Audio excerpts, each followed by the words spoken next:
Wakas natapos na rin ang lahat ng pagdurusa. Sa wakas ang lalaking minsan kong pinulot sa bangin ay tatayo na sa harap ng altar, kasama ko bitbit ang pangakong binuo namin sa gitna ng mga puno ng kakao. Hindi ko kailangan ng marangyang kasal sapat na ang tahimik na panunumpa sa harap ng Diyos sa maliit na chapel na ito sa Quezon. Wala nang mga multo ng nakaraan, wala nang pangamba. Ngayon kami na lang ni Rico. Ngunit ang katahimikan ng umaga ay biglang bumasag nang sumabog ang ingay ng mga sasakyan sa labas ng simbahan. Hindi ito ang tunog ng mga traktora ng aming nayon. Ito ay tunog ng mga makina ng kapangyarihan at gulo. Bago pa man ako makahakbang palapit sa altar, bumukas ang pinto ng malakas. Pumasok ang mga pulis, mga reporter na may dalang kamera at mga lalaking nakasuit na mukhang mga asong nangangaso. Sa gitna nila isang babaeng may tindig ng isang reyna ang naglakad ng diretso patungo sa amin, si Doña Consuelo Villafuerte. Ang bawat hakbang niya ay tila patalim na humihiwa sa hangin. Huminto siya sa harap ko, hindi man lang sumulyap sa altar at walang pasabing binitiwan ng isang malutong na sampal sa aking mukha. Napalingon ang aking ulo ngunit hindi ako gumalaw. Ramdam ko ang init ng kanyang palad ngunit mas mainit ang apoy ng puot na unti-unting sumiklab sa aking dibdib. Kayo babaeng mapanlinlang sigaw niya, sapat ang lakas para marinig ng buong nayon. Alam ng buong bansa ang ginawa mo. Kinidnap mo ang anak ko, si Hernando Villafuerte. Tumingin ako sa lalaking nasa tabi ko, si Rico. Ang mga mata niya ay puno ng kalituhan. Nakahawak sa kanyang ulo na tila may kung anong humahawi sa kanyang isipan. Sino kayo, tanong ni Rico sa babae? Ang mga lalaking nakasuit ay agad na lumapit at pinalibutan kami. Ipinakita nila ang isang dokumentong may pirma ni Rico. Hindi ito pirma ni Rico. Ito ang pirma ni Hernando Villafuerte. Hernando, anak ako ito. Ang inamuwi ka ni Doña Consuelo habang tumutulo ang kanyang mga peking luha. Hinding-hindi mo dapat pinatulan ang babaeng ito na ginamit ka para sa sarili niyang interes. Tumingin si Rico, hindi si Hernando, sa akin. Ang mga matang dati puno ng pagmamahal ay napalitan ng pait at pagdududa. Mabilis niyang kinuha ang dokumento mula sa pulis at nang walang pag-aalinlangan idiniin niya ang kanyang pirma sa ibabaw nito. Ang bawat guhit ng ballpen ay parang punyal na bumaon sa aking puso. Ngunit pinilit kong manatiling bato ang aking ekspresyon. Wila, bakit bulong niya, ang boses ay puno ng pagtataksil. Alam mo ba kung sino ako mula pa noong simula? Huminga ako ng malalim, ang bawat hibla ng aking pagkatao ay nag-iipon ng lakas. Hindi ako iiyak. Hindi ako magmamakaawa. Inayos ko ang aking belo at tumingin ng diretso sa kanyang mga mata. Ang aking boses ay malamig at matalim na parang yelo sa gitna ng disyerto. Oo, alam ko, Hernando. Pero ang tanong na dapat mong sagutin sa harap ng mga taong ito ay kung bakit mo pinirmahan ang katarungan para sa isang taong hindi mo pa kilala base sa dikta ng taong hindi mo pa natatandaan. Hindi ko na hinintay ang kanyang sagot. Iniabot ko ang aking mga kamay sa mga pulis. Ang malamig na bakal ng posas ay kumapit sa aking mga pulso, ngunit sa loob ko ang bawat click ng kandado ay isang hakbang patungo sa aking tunay na paghihiganti. Habang hinihila nila ako palabas, nakita ko si Doña Consuelo na nakangisi, ang kanyang tagumpay ay tila isang nakalalasong pabango. Ngunit alam nilang lahat, o marahil ay hindi pa na ang larong ito, ay hindi natapos sa paghuli sa akin. Ito ay nagsisimula pa lamang. Sa bawat hakbang ko palabas ng simbahan, ng aking isip ay mabilis na nagtatala ang mga pangalan ng mga reporter, ang mukha ng mga pulis na bayaran, at ang katotohanang si Hernando ay muli na namang naging alipin ng kanyang sariling dugo. Ang loob ng selda ay amoy kalawang at basang semento, isang matalim na kaibahan sa sariwang hangin ng mga burol ng Santa Milagros. Naupo ako sa gilid ng matigas na papag, ang aking mga kamay na nakaposas kanina ay nananatiling nakatiklop sa aking kandungan. Walang luha.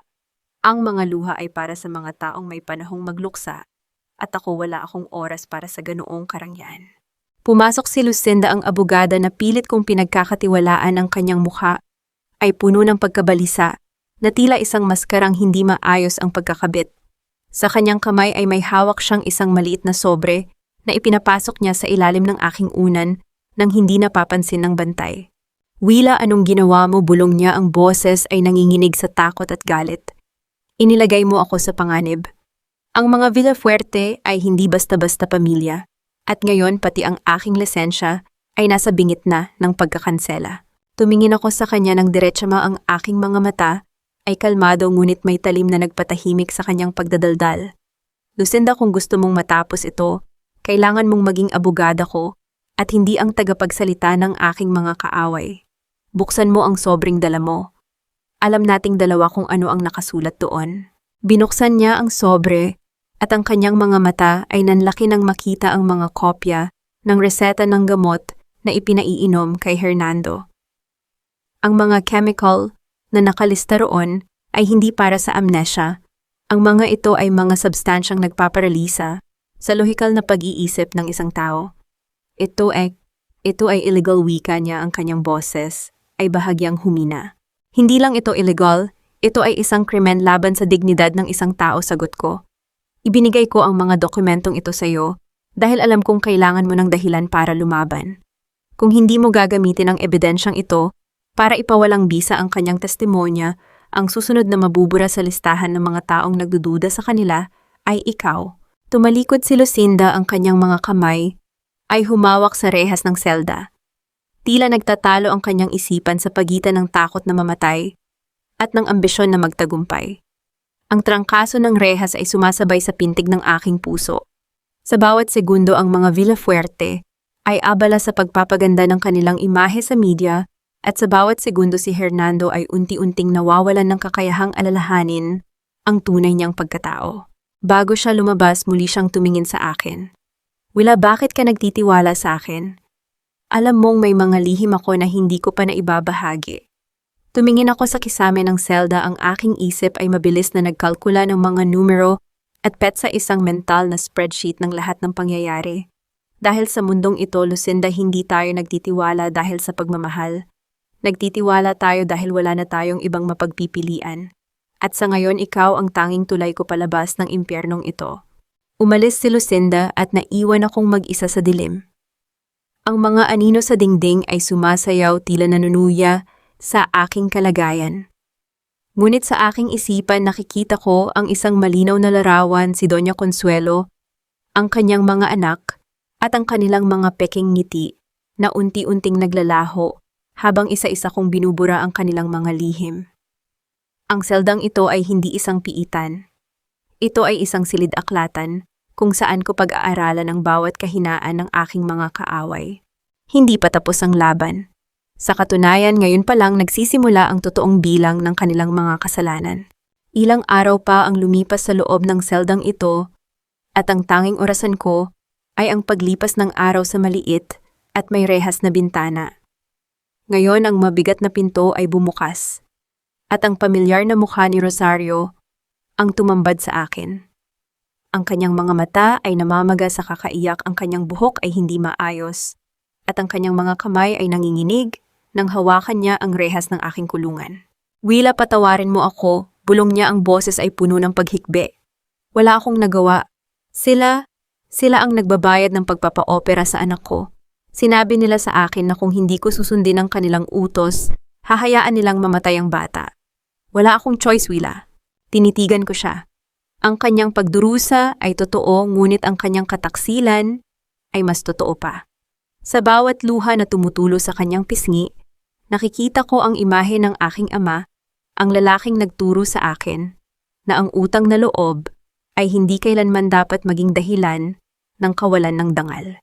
Rosario, ang utang na loob ay hindi binabayaran ng pagtataksil sa sariling pamilya. Wika ko, ang boses ko ay banayad, ngunit may talim na tila bumibiyak sa hangin.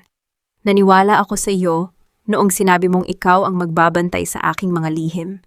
Pero habang ako ay nagtitiwala sa iyo, ikaw naman ay abala sa pagbebenta ng bawat alaala ko sa mga Villafuerte. Pilit niyang inaabot ang aking kamay, ngunit umatras ako. Hindi siya karapat-dapat sa kahit anong haplos. Wila, pakiusap, kailangan ko ang pera. Ang anak ko, hindi niya kayang mabuhay nang wala ang operasyong iyon. Alam ko, Rosario, at alam ko rin na ang perang ibinayad nila sa iyo ay hindi galing sa kanilang bulsa. Ito ay galing sa lupang ipinagkait nila sa mga magsasaka sa ating nayon. Tinulungan mo silang nakawin ang kinabukasan ng iba para lang mailigtas ang kasalukuyan ng anak mo. Pero sa tingin mo ba kapag tapos na ang lahat, hahayaan ka nilang manahimik? Huminto ang kanyang paghikbi. Ang kanyang mga mata ay nanlaki, tila ngayon lang niya naisip ang katotohanang pilit niyang itinago sa ilalim ng kanyang takot. Huwag kang mag-alala. Rosario, pagpapatuloy ko habang unti-unting lumalapit sa rehas. Hindi kita ipapakulong. Hindi pa. Pero mula sa oras na ito, bawat sentimo na matatanggap mo mula sa kanila ay itatala ko. Bawat utos na ibibigay nila sa iyo, ipapaalam mo sa akin. Ikaw ang magiging mata at tenga ko sa labas. At kung susubukan mo akong lokohin muli, hindi na lang basta pagkapahiya ang kapalit nito. Nanginginig na tumango si Rosario. Ang kanyang takot sa mga Villafuerte ay napalitan ng isang mas malalim at mas tahimik na takot sa akin. Umalis siya nang hindi man lang lumingon ang kanyang mga yapak ay marahang humahampas sa sahig ng pasilyo hanggang sa tuluyan siyang maglaho sa dilim. Naupo ako muli sa papag. Ang hangin ay naging mas malamig at ang katahimikan ng selda ay tila nagiging pamilyar na. Ang aking mga daliri ay marahang humahaplos sa dingding, iniisip ang bawat piraso ng puzzle na unti-unti nang nabubuo. Si Rosario ang aking unang hakbang. Siya ang aking hindi sinasadyang espiya. Ang mga Villafuerte ay nag-iisip na sila ang nagpapatakbo sa larong ito, na sila ang may hawak ng bawat pyesa. Hindi nila alam ang kanilang sariling alipin ay unti-unti nang nagiging susi sa kanilang pagkawasak. Sa loob ng mansyon ng mga Villafuerte sa Manila, ang hangin ay mabigat, tila piniga ng mamahaling pabango at ng mga hindi binibigkas na kasinungalingan. Nakaupo si Hernando sa harap ng isang mesang yari sa mahogany. Ang kanyang paningin ay nakapako sa basong may laman na malinaw na likido.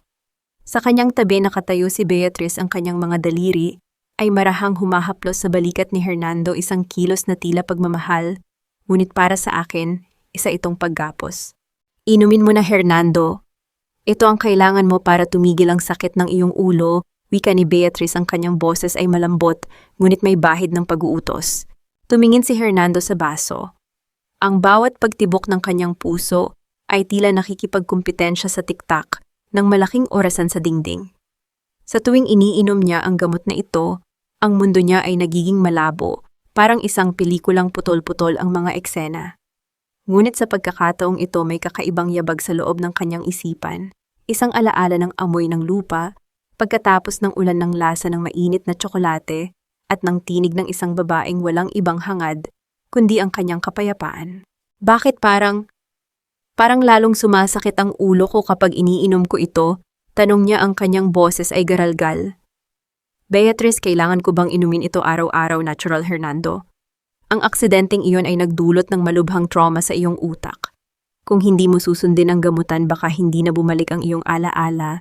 Sagot ni Beatrice, ang kanyang mga mata ay nananatiling matalim at nakabantay. Tumayo si Hernando, ang kanyang mga binti ay bahagyang nangangatog. Lumakad siya patungo sa bintana, pinagmamasdan ang malawak na hardin ng mansyon na dati simbolo ng kanyang kapangyarihan, ngunit ngayon ay tila isang ginintuang hawla. Habang abala si Beatrice sa pag-aayos ng mga dokumento sa mesa, mabilis na kumilos ang kanyang mga kamay. Binuhos niya ang laman ng baso sa isang malaking paso ng halaman sa tabi ng kortina. Agad siyang humarap sa asawa, ang kanyang mukha ay inayos sa isang ekspresyong tila pagod na pagod. Sige, iinumin ko na. Pagod lang siguro ako pag sisinungaling niya. Lumabas si Beatrice ng silid ng may ngiti ng tagumpay. Nang tuluyang mawala ang yabag nito sa pasilyo, bumagsak ang balikat ni Hernando. Huminga siya ng malalim, ang kanyang dibdib ay mabilis na tumataas at bumababa. Sa loob ng ilang minuto, ang fog na dati bumabalot sa kanyang isipan ay unti-unting humuhupa. Kinuha niya ang isang maliit na kapirasong papel na itinago niya sa ilalim ng kanyang relo. Mula noong araw na dinala siya sa Manila, ang bawat sulok ng mansyong ito ay pakiramdam niya ay hindi sa kanya. Bawat sulok ay may bantay, bawat pagkilos ay may sinusundang script. Ngunit sa munting papel na ito, may nakasulat na isang address, ang address ng isang law firm na hindi konektado sa mga Villafuerte. Sudatnam o Noibato. Ang mga salitang iyon ay hindi nagmula sa kanyang pamilya. Iyon ay boses ni Willa. Ang tinig na tila isang anino na laging sumasabay sa kanyang paghinga. Hindi niya alam kung bakit siya naniniwala sa isang estranghero, pero ang bawat hibla ng kanyang pagkatao ay nagsasabing ang babaeng iyon ang tanging susi para makawala siya sa kasinungalingang ito. Tumayo siya, ang bawat galaw ay maingat at kalkulado. Kailangan niyang makalabas. Kailangan niyang hanapin ang wila na iyon kahit pa ang katotohanang matutuklasan niya ang magwawasak sa kanyang buong mundo. Ang gabi ay tila mas mahaba kaysa sa dati sa loob ng mansyon. Sa labas ang mga kuliglig ay patuloy sa kanilang pag-awit, ngunit sa loob ng aking silid, ang tanging tunog ay ang mabilis na tibok ng aking puso. Hindi ko ininom ang gamot. Sa bawat oras na lumilipas na nananatiling malinaw ang aking isipan, mas nagiging matalas ang mga alaala na pilit nilang ibinabaon sa limot. Habang naglalakad ako sa pasilyo patungo sa kusina, para uminom ng tubig, dumaan ako sa tapat ng silid ni Doña Consuelo. Bahagyang nakabukas ang pinto.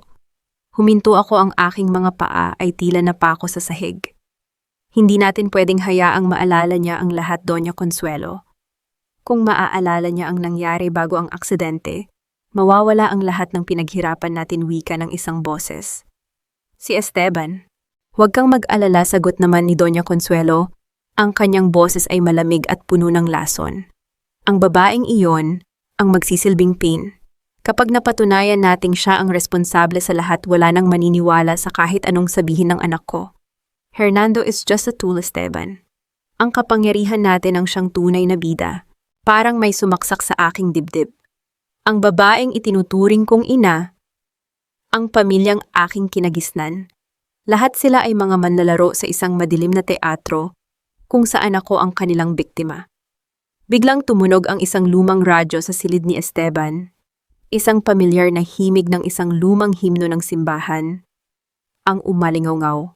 Sa isang iglap ang mga pader ng aking isipan ay gumuho. Isang anak na mabuti ay dapat marunong magsakripisyo ng kanyang kalayaan para sa dangal ng pamilya. Yun ang sinabi niya bago ang aksidente. Nakita ko ang mukha ni Beatrice na nag-aabot sa akin ng isang basong may mapait na lasa, habang ang sasakyan ay bumabagsak sa madilim na bangin. Ang mga mukha nila, si Beatrice, si Esteban, si Doña Consuelo, ang mga taong nagtulak sa akin sa kamatayan. Hindi ako iniligtas ng kapalaran. Ako ay niligpit ng mga taong pinagkakatiwalaan ko. Mabilis akong bumalik sa aking silid. Ang aking mga kamay ay nanginginig ng hindi dahil sa gamot, kundi dahil sa galit. Hindi na ito usapin ng amnesya. Ito ay usapin ng hustisya. Ang lalaking si Rico na nakilala ni Willa sa barangay ay hindi isang estranghero. Siya ang lalaking dinala ng tadhana sa isang babaeng hindi niya alam ay siya palang magiging huling pag-asa niya. Kinuha ko ang aking telepono. Hindi ako tumawag sa sino man sa loob ng bahay. Sa halip, nagpadala ako ng isang maikling mensahe sa numerong nakuha ko mula sa papeles ni Lucinda, ang abogadang nakita kong bumibisita kay Willa sa kulungan. Alam ko na ang totoo. Iligtas mo ako sa labas at ililigtas ko siya sa loob. Ipinikit ko ang aking mga mata, hinahayaan ang bawat pait at galit na dumaloy sa aking mga ugat. Hindi na ako ang Hernando na nagpapadala sa dikta ng iba. Ang Hernando na bumangon ngayong gabi ay hindi na magiging kasangkapan. Siya na ang magiging bagyo na wawasak sa mansyong ito. Ang paglabas ko sa bilangguan ay hindi gaya ng isang malayang ibon. Ito ay parang paglabas ng isang maninila mula sa kanyang lungga. Sa tulong ng mga dokumentong ibinigay ko kay Lucinda, napilitan ng korte na pansamantalang palayain ako habang hinihintay ang karagdagang pagsusuri sa aking kaso. Ang hangin sa labas ay tila mas sariwa, ngunit ang aking mga mata ay nakatuon na sa isang mas malaking layunin. Nagrenta ako ng isang maliit na kwarto sa gilid ng Maynila, malayo sa mga mata ng mga Villafuerte. Dito ang tanging gamit ko ay isang lumang laptop at isang listahan ng mga pangalan na nakuha ko mula sa mga dokumento ng aking ama. Sa gitna ng dilim, nagsimula akong gumawa ng ingay. Hindi ako gumamit ng mga radikal na paraan. Sa halip, gumamit ako ng katotohanan. Nagpadala ako ng mga anonymous na tips sa iba't ibang media outlet at sa mga anti-corruption agency. Ikinuwento ko ang tungkol sa mga black box or camera na umano'y na-recover Sa sasakyang nahulog sa bangin ang sasakyang kinalululanan ni Hernando noong gabing iyon. Alam kong walang kamera, alam kong gawa-gawa lang iyon. Pero ang mga Villafuerte sa kanilang sobrang pagiging kampante at takot na mabunyag ang kanilang mga lihim ay magsasagawa ng isang pagkakamali. Sa loob ng 2 araw naglabas ako ng 3 magkakaibang lokasyon para sa hinihinalang camera. Isa sa isang abandonadong bodega, isa sa arkibo ng ospital, kung saan nagtatrabaho si Beatrice, at ang huli ay sa maliit na chapel, kung saan dapat sana ay ikinasal kami ni Hernando. Nakaupo ako sa tapat ng aking laptop pinapanood ang bawat galaw ng mga CCTV at social media reports. Ang unang pane ng bodega ay pinuntahan ng mga tauhan ni Don Esteban. Ang pangalawa ang ospital ay pinagkaguluhan ng mga tauhan ni Beatrice na natataranta. Ngunit ang huli, ang chapel, doon ko nakita ang tunay na laro. Isang itim na sasakyan ang huminto sa harap ng chapel sa gitna ng hating gabi. Mula roon bumaba ang kanang kamay ni Doña Consuelo. Bitbit niya ang isang maliit na bag na tila handang sunugin ang anumang ebidensyang makikita roon. Hindi niya alam ang bawat galaw niya ay nakatutok sa lens ng isang nakatagong camera na ipinain ko. Nakangiti ako habang pinapanood ko ang screen. Ang mga Villafuerte ay nagsisimula ng magpatayan sa loob ng kanilang sariling mga plano. Ang kanilang takot sa isang bagay na hindi naman umiiral lang siyang magiging mitya ng kanilang pagbagsak. Biglang tumunog ang aking telepono. Isang mensahe mula sa isang hindi kilalang numero. Nasa labas ako ng iyong pintuan, Willa. Kailangan nating mag-usap. Tumingin ako sa pinto. Ang aking puso ay hindi tumibok ng mabilis, kundi huminto. Alam ko kung sino ang nasa labas. Ang lalaking aking tinulungan, ang lalaking aking minahal, at ang lalaking ngayon ay naghahanap ng katarungan para sa sarili at sa aking ama. Binuksan ko ang pinto. Si Hernando ay nakatayo roon, ang kanyang mukha ay puno ng pagod, ngunit ang kanyang mga mata ay nagniningning sa determinasyon. Walang mga salita, walang mga tanong. Tumingin siya sa akin pagkatapos ay sa aking laptop, kung saan nakikita ang mga pangyayari sa chapel. Malika ng akala, wilawika niya sa mahinang boses. Hindi sila naghahanap ng camera. Ang hinahanap nila ay ang taong nakakaalam ng totoo. At sa gabi na ito, tayo na ang magtatakda kung sino ang tunay na maghuhukom. Ang loob ng aking maliit na apartment ay tila lumiit sa bigat ng presensya ni Hernando. Ang ilaw mula sa aking laptop ay nagbibigay ng asul na kulay sa aming mga mukha, habang ang anino ng chapel sa screen ay unti-unting nilalamon ng mga anino ng mga tauhan ni Esteban. Willa, hindi na tayo pwedeng maghintay, wika ni Hernando habang nakatingin sa mga tauhang nakasuot ng itim na pumasok sa chapel. Ang bawat hakbang nila ay bakas ng kawalan ng pag-asa. Alam nila na kapag nahanap nila ang box na wala namang laman, malalaman nilang nilalaro natin sila. Alam ko, sagot ko habang mabilis na nagtatype sa aking keyboard upang ipadala ang huling tip sa media. Pero iyan ang kailangan natin. Kailangan nating makita ng buong mundo kung gaano sila kadesperado na itago ang katotohanan. Sa screen, isang ingay ang narinig, ang tunog ng mga sirena ng pulis na papalapit sa chapel. Hindi ko tinawag ang mga pulis, ngunit ang media ay sapat na. Sa loob ng ilang minuto, ang mga reporter na matagal ko nang pinadalhan ng mga lihim na dokumento ay nakapwesto na sa paligid ng chapel. Ang mga tauhan ni Esteban ay naabutan sa loob, hawak ang mga lalagyang walang lamang ebidensya, ngunit ang kanilang pagkataranta ay sapat na para maghinala ang lahat. Tumingin si Hernando sa akin. Ang kanyang mga mata ay hindi na ang mga matang puno ng pagdududa noong araw ng kasal. Ito ay mga mata ng isang lalaking handang magbayad ng anumang halaga para sa katarungan.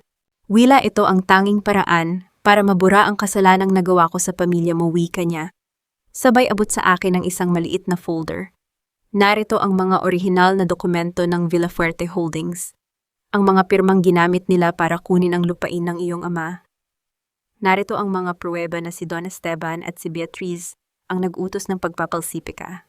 Binuksan ko ang folder. Ang bawat pahina ay parang isang piraso ng matalim na salamin na hinihiwa ang bawat bahagi ng kanilang maling mundo. Narito ang ebidensya na matagal ko nang hinahanap. Narito ang dahilan kung bakit pumanaw ang aking ama dahil sa kasakiman ng mga taong ito.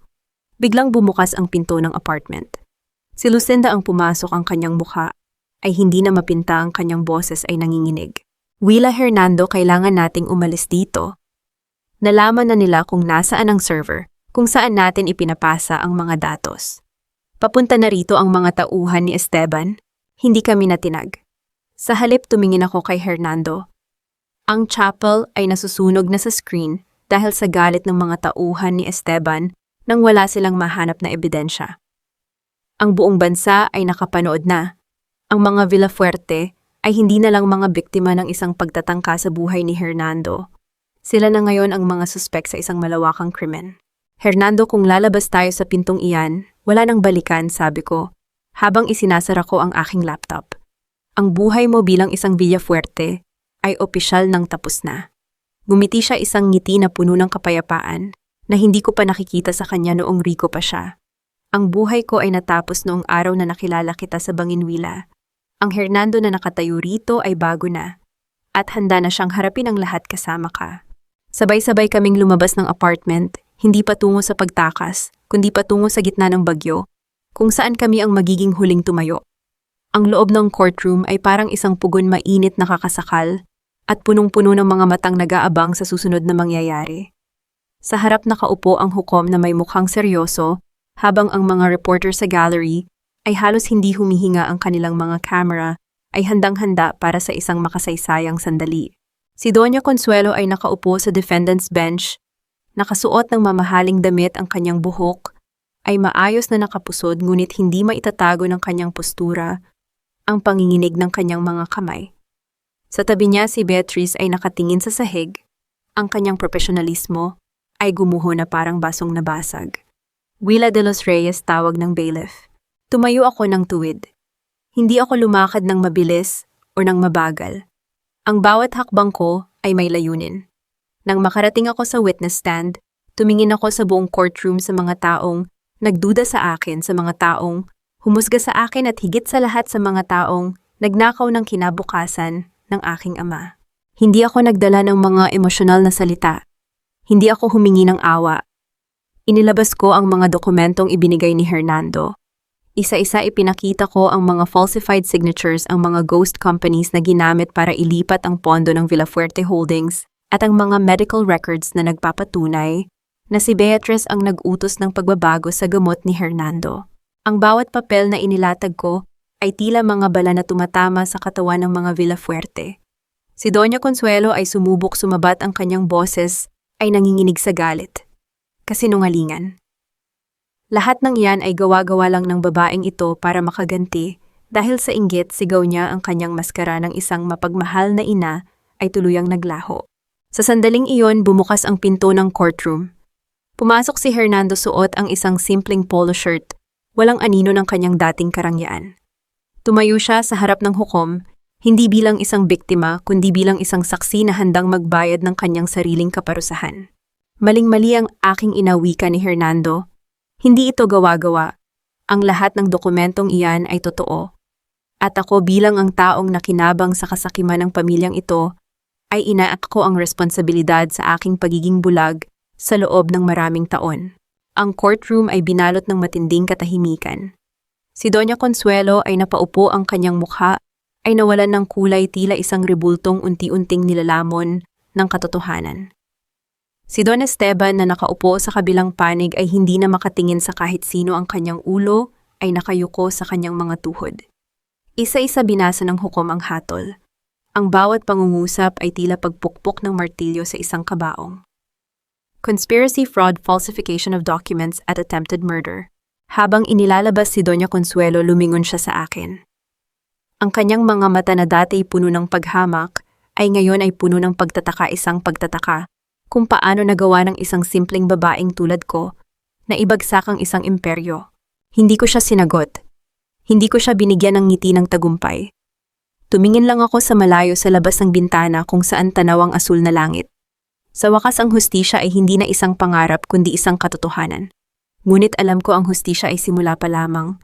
Ang susunod na hakbang ay ang paghahanap sa katahimikan na matagal na nawala sa aking puso. Ang paglabas sa courtroom ay hindi nagdala ng masayang pagsalubong o pagdiriwang na madalas nating makita sa mga pelikula. Ang dala nito ay isang matinding katahimikan ang uri ng katahimikang sumusunod pagkatapos ng isang malakas na bagyo. Ang imperyo ng mga Villafuerte ay hindi lamang gumuho. Ito ay naglaho tulad ng bula sa gitna ng malakas na alon. Pagkalabas ko, sinalubong ako ng mga kamera ng media, ngunit hindi na ako nakaramdam ng pangangailangang magpaliwanag. Ang aking kwento ay naisulat na sa mga dokumentong hawak ng hukuman. Sa gilid ng hagdan ng courthouse, nakita ko si Hernando. Siya ay mag-isa. Wala ng mga bodyguard, wala ng mga tagasunod, wala ng suot na mamahaling relos na nagtatakda ng kanyang halaga sa lipunan. Tumingin siya sa akin at sa unang pagkakataon, ang kanyang mga balikat ay hindi na kasing tigas ng dati. Wila ang Villafuerte Holdings ay tuluyan ng idineklara na bangkarote, wika niya sa mahinang boses, habang nakatingin sa malayo. Ang lahat ng ari-arian, ang lahat ng lupang kinuha nila sa mga magsasaka sa Santa Milagros, ay ibinalik na sa ilalim ng isang pampublikong trust. Tumango ako. Alam ko yon. Iyon ang huling dokumentong pinirmahan ko bago kami pumasok sa courtroom. At ikaw, tanong ko, ano ang susunod na plano mo? Tumingin siya sa akin, ang kanyang mga mata ay nagniningning sa isang kakaibang uri ng kalayaan. Wala na akong pamilyang babalikan, Wila. Wala na akong pangalang dapat protektahan. Ang Hernando Villafuerte ay namatay na sa loob ng courtroom na iyon.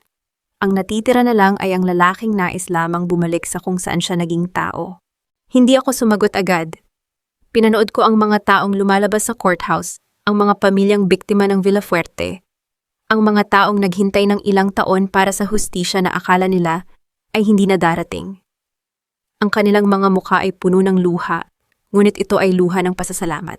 Hindi mo kailangang bumalik sa Santa Milagros, Hernando, wika ko habang naglalakad kami palayo sa gusali. Ang buhay doon ay mahirap. Ang mga tao roon ay may mahabang memorya at hindi nila agad malilimutan kung sino ang pamilyang nagpahirap sa kanila. Alam ko, sagot niya habang huminto kami sa tapat ng isang pampublikong sakayan. Pero doon ang tanging lugar na alam kong totoo ang bawat hinga ko. Kung tatanggapin niyo ako bilang isang trabahador, bilang isang tao, hindi bilang isang boss, hahanapin ko ang daan pabalik. Humarap ako sa kanya. Ang hangin ay humampas sa aking mukha, nililipad ang aking buhok.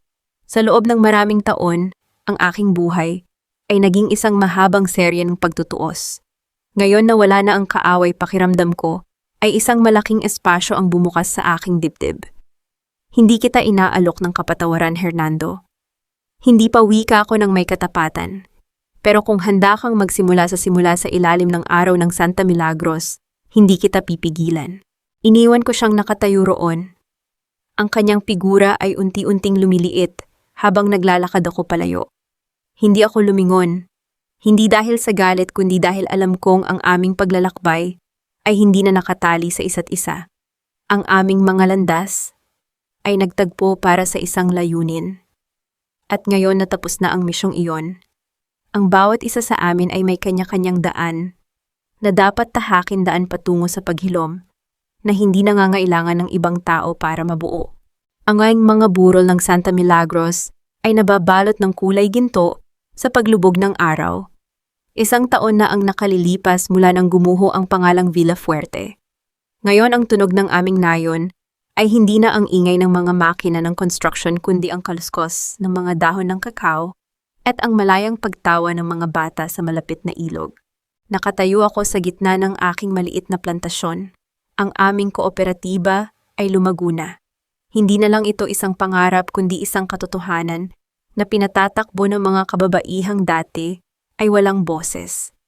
Ang bawat butil ng kakao na aming inaani ay simbolo ng aming kalayaan. Hindi na kami umaasa sa mga pangako ng malalaking kumpanya. Kami na ang nagtatakda ng aming sariling halaga. Sa di kalayuan, nakita ko ang isang lalaking nakasuot ng kupas na kamiseta, bitbit ang isang sako ng mga tuyong dahon. Siya ay payat, ang kanyang balat ay mas maitim na dahil sa matagal na pagtatrabaho sa ilalim ng araw, ngunit ang kanyang mga mata ay hindi na malungkot. Hindi siya si Hernando Villafuerte. Siya ay si Rico, ang lalaking natutong magtanim, magayos ng bubong, at higit sa lahat ang lalaking natutong humingi ng tawad ng walang kapalit. Hindi siya lumalapit ng direkta. Alam niya ang distansyang kailangan ko. Sa loob ng isang taon, hindi siya nagpilit na balikan ang nakaraan. Sa halip, hinayaan niyang ang oras ang magpatunay ng kanyang pagbabago. Nakita ko siyang tumutulong sa mga gawaing bahay ng mga byuda sa nayon. Nakita ko siyang nagtuturo ng matematika sa mga bata sa barangay hall.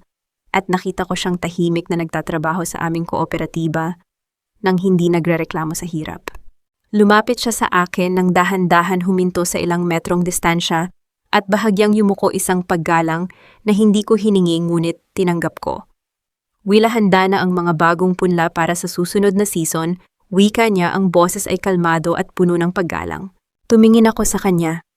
Ang mga peklat sa kanyang mga kamay ay paalala ng mga araw na wala siyang alaala, ngunit ang bawat galaw niya ngayon ay may kasiguruhan. Napagtanto ko na ang taong nasa harap ko ay hindi na ang taong sinubukan kong gamitin para sa aking paghihiganti. Siya ay isang tao na nagpasya ring maging malaya tulad ko. Hindi kita inutusan para sa mga punlari ko, sagot ko. Ang aking boses ay malambot na sa unang pagkakataon. Ginawa mo iyon dahil gusto mo. Ngumiti siya, isang ngiting hindi na mapait kundi mapayapa. Ginawa ko ito dahil dito ko natutunan na ang tunay na halaga ng isang tao ay hindi na susukat sa laki ng kanyang ari-arian, kundi sa laki ng kanyang pagmamalasakit sa kapwa. Kinuha ko ang isang maliit na kahon na nakatago sa aking bulsa. Iyon ang singsing na hindi ko naibigay sa kanya sa chapel noon. Hindi ito ginto, hindi ito brilyante.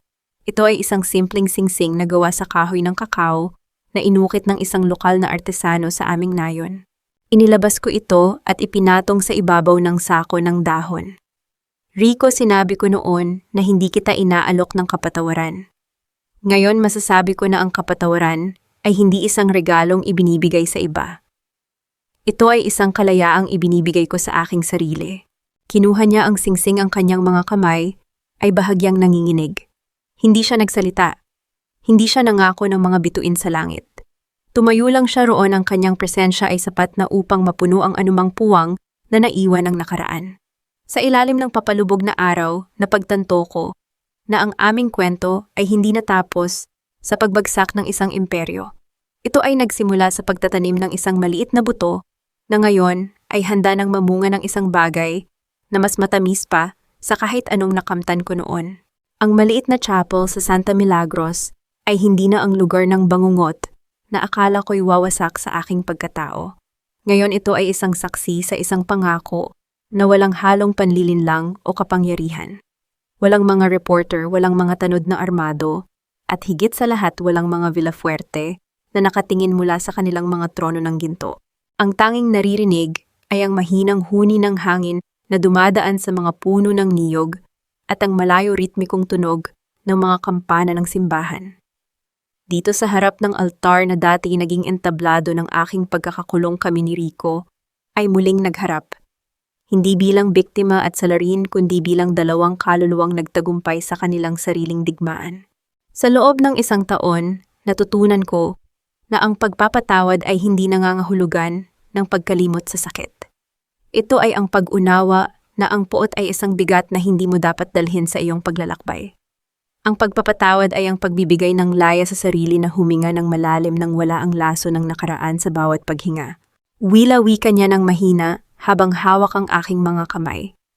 Ang aking mga kamay ay magaspang puno ng mga kalyo mula sa pagbubungkal ng lupa, ang mga kamay ng isang lalaking hindi nakilala, ang salitang pamana, kundi ang salitang buhay. Ipinangako ko sa harap mo at sa harap ng lahat ng nakakakilala sa atin na hindi ako babalik sa kung ano ako noon. Ang tanging kapangyarihan na nais kong hawakan ay ang kapangyarihang magbigay ng maayos na buhay para sa atin at sa komunidad na ito. Tumingin ako sa kanyang mga mata. Wala na ang anino ng pagdududa. Ang lalaking nasa harap ko ay hindi na ang Hernando na laging naghahanap ng pagpapatunay. Siya ay si Rico, ang lalaking nakahanap ng kanyang sarili sa pagitan ng mga hanay ng kakao.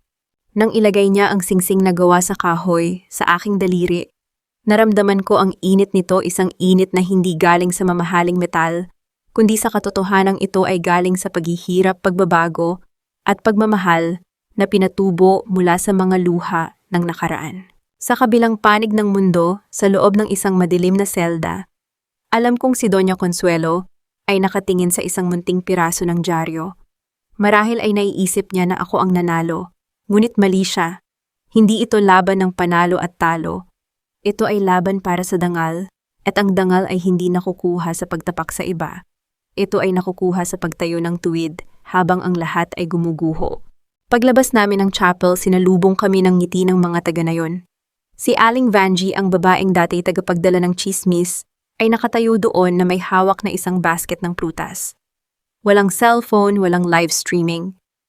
Pinili niyang maging saksi sa isang simpleng sandali na hindi na kailangan pang ibahagi sa mundo para maging totoo. Ang aming kwento ay hindi natatapos sa isang happily ever after na parang teleserye. Ito ay nagpapatuloy sa bawat araw na kami ay nagtatrabaho, nagtatanim at nagmamahalan sa gitna ng mga simpleng bagay. Sa huli na pagtanto ko ang pinakamahalagang aral. Ang pinakamagandang paghihiganti ay ang pamumuhay ng masaya at makabuluhan. Ang mga taong sumubok na sirain tayo ay hindi na mahalaga. Ang mahalaga ay ang mga kamay na hawak natin habang kinakaharap ang bukas. Ang buhay ay hindi naging madali at hinding-hindi ito magiging madali. Ngunit sa bawat paglubog ng araw sa Santa Milagros, natutunan kong ang tunay na tamis ng buhay ay hindi sa dami ng iyong hawak, kundi sa lalim ng iyong kapayapaan.